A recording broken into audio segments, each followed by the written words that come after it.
దేవుడు నా విషయంలో సంతోషించాలి అంటే నా దుష్ట ప్రవర్తన నుండి నేను బయటికి రావాలి. దయచేసి చెప్పండి, దేవుడు నా విషయంలో సంతోషించాలంటే నా దుష్ట ప్రవర్తన నుండి నేను బయటికి రావాలి. దయచేసి వినాలి. అందరూ అంటారు, ప్రభా ఈ దుష్ట ప్రవర్తన నుండి నాకు విడుదల దయచేయి, నాకు విడుదల దయచేయి అనకండి.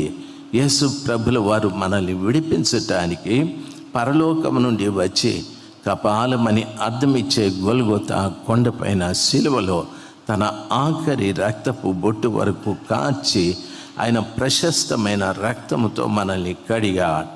ఆయన నా పాపముల నిమిత్తమై నా పాపముతో ప్రభుల వారు పోరాడి పాపాన్ని ఓడించి ఆయన జయించి నన్ను పాప విముక్తునిగా చేశాడు.